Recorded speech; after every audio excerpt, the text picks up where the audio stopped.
Ore ngame omi de chama nauke se de lu de de. O dini tu de de ngwe ya ma se yo wutu ngwe kat ga de. O blo ko me so le phaya de ko twet ko le nyana ma ngey ya aung pasan li de phong ni tu la shin ni le 9000 1000အဲ့လိုလှူပေးရတယ်လေမေတော်ကြီးနော်အဲ့တော့လှူတဲ့ကုသိုလ်မှန်တယ်များအားလုံးကိုမေတော်ကြီးကို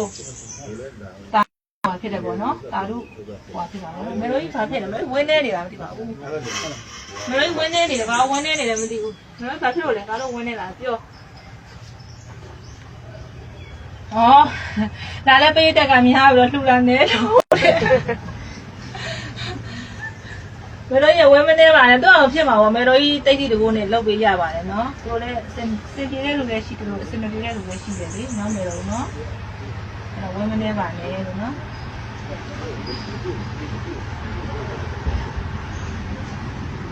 တခုရှိတာတော့အခုလာတဲ့လူတွေထဲမှာတဲ့ဆရာမလေးယုံကြည်မှုရှိရလားတဲ့မေတော်ကြီးမေးရှိပါတယ်ရှိပါတယ်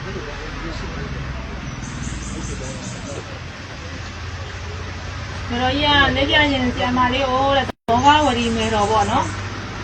ဘောဂဝတီမေတော်မို့လို့တဲ့ဆရာမလေးရဲ့ခန္ဓာကိုနံကိန်းထားပါတယ်တဲ့မေတော်ကသူ့ကိုချစ်လဲချစ်ပါတယ်တဲ့အဲ့တော့တဲ့ဆရာမလေးနားမှာအနီးကပ်နေတဲ့လူတွေဆရာမလေးကိုပေါ့နော်တစ္ဆာရှိပေးပါတဲ့နော်ဘာလို့ခမရလို့ရင်စိမ့်နဲ့မတော့ပါနဲ့တဲ့နော်ကိုဘက်ကလည်းတရားနဲ့ပါရမီဖြည့်ပေးပါတဲ့သူ့ဟာသူဖြစ်သွားလိမ့်မယ်တဲ့ရလို့ရင်စိမ့်နဲ့နေတော့အစမပြေပါဘူးလေမေတော်ကြီးကအမီနဲ့ရိုက်ထုတ်ပြမှာနော်တဲ့နော်ဘာလို့ဆိုတာတာလာပြုတ်လာမလို့ပါနော်တဲ့ဆရာမလေးကိုနှောက်ရက်တွေကပုံးပါတဲ့ဒါပေမဲ့တော့လေတဲ့မေတော်ကြီးရှိတယ်မေတော်ကြီးကဆရာမလေးကိုချစ်တဲ့အတွက်မဲ့လို့အမီနဲ့ရိုက်ထုတ်ခတ်ထုတ်ပြမှာလေမေတော်ကြီးအဲ့လိုပြောတယ်မေတော်ကြီးကျန်းတယ်ဘောကဦးဒီမေတော်ကြီးစိတ်ကျန်းကိုကျန်းနေမို့တော့အားကြောင့်တို့စိတ်လေးလျှော့ပြီးဒီကိုဝင်မပူးနဲ့နော်ဒီကဝင်ပူးခြင်းနေတယ်စိတ်ကလွတ်သွားတာခါကျဝင်ကတ်ခြင်းနေပြီကိုဝင်ပူးနဲ့နော်မေတော်ကြီးနော်ဘာလို့လဲဒီမှာတို့ရှိဝင်ပူးရဆက်လို့ပြောတဲ့ပူတာကြောင့်မဟုတ်ပြောတဲ့တော့မှတင်နေတော့ဓာတ်စီးသွားပြီးတော့ကကနန်းတွေထောင်ပြပြီးနော်ဒုတိယအများကြီးမေတော်ကြီးဘာဆိုကိုကလေတရားမဆိုတော့ကြာမခံလေးသားဖြစ်မှာဆိုလို့လေကိုကနေတာပေါ့လေးဆိုတော့လွတ်လပ်နေပလိုက်တာစိတ်ကို